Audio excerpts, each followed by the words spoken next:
Oke, baik ya, kita sekarang mempelajari tentang momen inersia. Nah, untuk pengertian momen inersia nanti Anda cari tahu sendiri karena itu masuk di dalam klaster fisika ya. Nah, di sini tidak membahas detail, jadi kita fokus di matematisnya.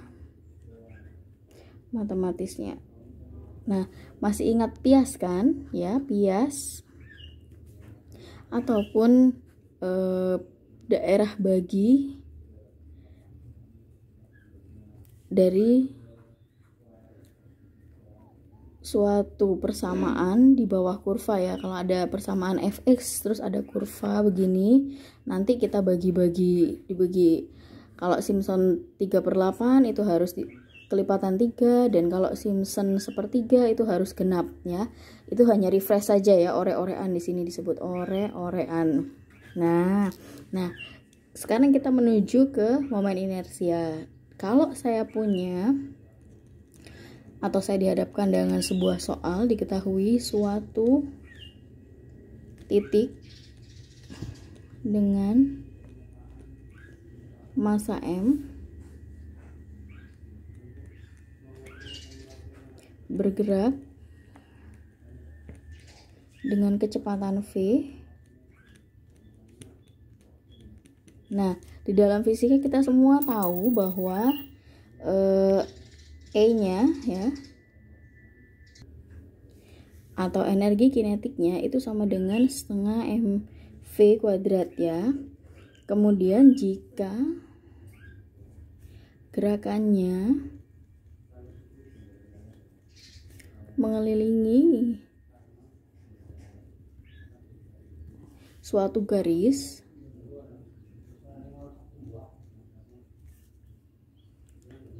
dengan kecepatan sudut V, kecepatan sudut omega, dan jarak r, maka kecepatan kinetiknya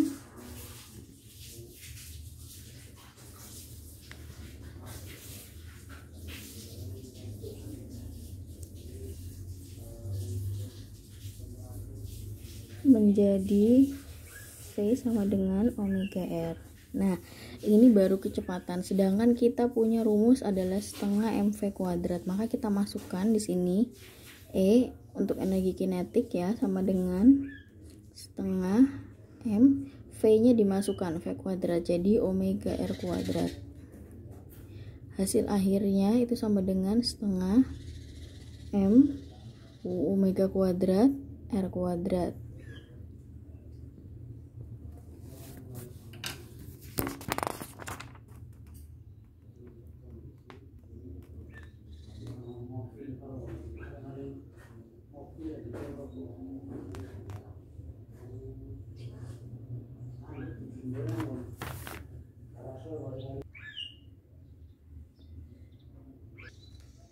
Kesimpulannya di sini ada kesimpulan, ataupun kita kalau flashback ya, atau flashback ke belakang, kita sudah belajar bahwa massa ini, untuk flashback dulu ya, massa itu kan luas dikalikan rho. Pertemuan yang kemarin yang menentukan titik berat. Nah, massa itu juga kulit dikalikan rho. Kemudian massa itu volume dikalikan rho, dan massa terakhir adalah busur kalikan rho. Nah, jika kita punya benda berbentuk katakanlah satu utuh ya, utuh atau biasanya kita sebut volume, maka inersia itu kan tadi M dikalikan R kuadrat ya. M untuk yang volume kita lihat di sini, berarti dia adalah dV atau volume dikalikan rho. Maka kita tulis di sini rho integral R kuadrat dV. Nah, kemudian untuk yang benda kulit di sini sama dengan sama MR kuadrat. Lihat untuk kulit berarti dia adalah sama dengan rho integral R kuadrat D kulit ya. Kemudian untuk inersia busur atau S sama saja, sama dengan rho R kuadrat DS. Ini ya busur. Kemudian untuk inersia bidang atau luasan sama dengan rho R kuadrat D luasan. Nah, sampai sini paham ya? Nah, kemudian kita dihadapkan pada soal ada sebuah persegi ataupun 4 persegi panjang ya, seperti ini. Nah, kita disuruh tolong cari momen inersianya, MI, momen inersia dengan persegi panjang ini punya panjang itu L, lebarnya itu adalah B. Nah, ini pada bidang A ya, ini bidang A. Nah, kalau saya buat pias di sini atau kayak kita bikin arsir ya, kalau kita dulu di dalam numerik integral, nah kita punya satu pias di tengah letaknya, saya kasih nama dia DY. Jarak dari sini ke alas yaitu Y. Nah, kalau sudah tahu maka kita bisa hitung rho-nya, asumsinya 1 ya, massa jenisnya. Nah, kita lihat apa yang diperlukan massa ketika dia bentuknya luasan tadi apa? Rho dikalikan DL, D luasan. Oke, berarti kita bisa hitung momen inersia AB bendanya A terhadap B itu adalah rho R kuadrat DL, D luasan. Kemudian rho jaraknya dari mana ke mana? Dari 0 sampai B ya, dari 0 sampai B karena lebarnya paling atas adalah B. Kemudian ini Y kuadrat, R-nya Y kuadrat, L DY. Nah, seperti itu. Kemudian sama dengan rho-nya dianggap 1, tadi saya sudah bilang asumsi, berarti Y kuadrat kita tahu integralnya adalah sepertiga Y pangkat 3 karena ini jaraknya 0 sampai B, masukkan ini B, berarti di sini adalah L-nya tetap L B pangkat 3/3. Ini mungkin ada yang tanya, kenapa Bu kok LDY ya? Karena massa ini kan rho DL, berarti massa itu sama dengan L.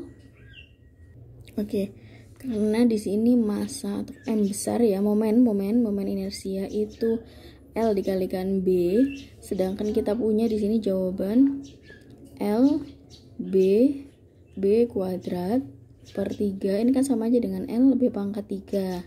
Nah, LB itu kita bisa ganti dengan ini M besar, jadi M B kecil kuadrat per 3. Oke ya, saya tuliskan dulu biar nggak lama menjelaskannya. Jika inersia sama dengan MR kuadrat, kalau kita mencari R, maka ini di akar ya, I per M. Nah, I per M itu adalah disebut jari-jari girasi. I itu momen inersia suatu luasan ya. Jika kita punya suatu kasus, saya gambarkan di sini ada di dalam koordinat X dan Y. Nah, saya punya pias di tengah ya. Ini waktu dulu kan kita belajar kurva ya, katakanlah fx. Nah, ini dia Y sama dengan fx. Nah, jarak antara pias ke sumbu Y itu disebut X. Nah, jarak pias ini disebut delta X. Nah, lebarnya pias itu adalah setengah Y atau tingginya ya. Nah, kemudian asumsi massa jenisnya itu 1, maka kita bisa menghitung I pada Y terhadap Y, maka integral S kuadrat Y kali dx, di mana Y kali dx itu adalah massa. Ini ada kontribusi rho dan dx juga Y. Itu adalah massa. Nah, gimana kalau bedanya diletak pada sumbu X dan jarak pias ke sumbu Y itu disebut X? Berbeda ya, kalau misalkan ini disebut berbeda ya. Jadi antara ini jarak disebut X itu adalah letak pias ke koordinat Y, kemudian untuk pias di sumbu X seperti soal ujian kemarin X sama dengan 3 katakanlah, berarti dia persis mepet di sumbu tersebut. Berbeda. Jadi ini sangat dua hal yang berbeda. Nah, bagaimana kalau menentukan I di sumbu X? Itu adalah sepertiga Y kuadrat kali Y dx. Maka ini adalah massanya. Dari mana tadi rumusnya? Dari ini ya, yang sepertiga. Nah, ini dia, sepertiga L. Oke ya, kita ketemu lagi pada pertemuan selanjutnya di contoh soal atau responsi tentang momen inersia.